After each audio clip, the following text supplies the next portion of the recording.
stories where nightmare comes alive.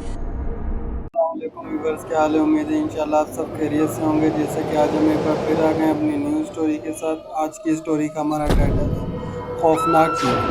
आज की story हमारी है खौफनाक टीवी के ऊपर। इंशाल्लाह आपको बहुत मज़ा आएगा।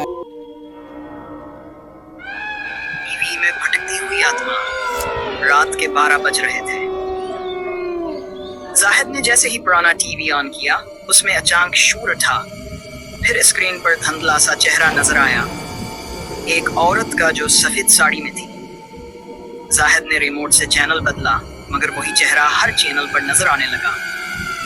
अचानक वो औरत बोली, तुमने मेरा कत्ल देखा था, अब तुम बच नहीं सकते। जाहिद का रंग फक हो गया। इसे याद आया 5 साल पहले वो अपने पड़ोसी के घर जलने का मंजर देख रहा था, जहां एक औरत अंदर जिंदा जल गई थी। वही चेहरा, वही आंखें, वही औरत अब इसके टीवी में कैद थी। जाहिद ने डर के मारे टीवी बंद किया, मगर बंद टीवी स्क्रीन पर भी वही चेहरा साफ दिखाई दे रहा था। पीछे हटा तो अचानक कमरे की लाइट्स चमकने लगे। दरवाजा खुद ब खुद बंद हो गया। औरत की आवाज गूंजी, मुझे इंसाफ चाहिए या तेरा खून।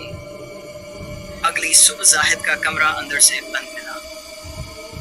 जब दरवाजा तोड़ा गया, वो जमीन पर मरता पड़ा था और टीवी पर सिर्फ एक फ्रीज किया गया फ्रेम था, एक जलती हुई औरत की चीख। इस दिन के बाद जो भी वो टीवी ऑन करता, सिर्फ वही मंजर देखता और अगली सुबह मर जाता। Ha ha ha ha ha ha ha ha.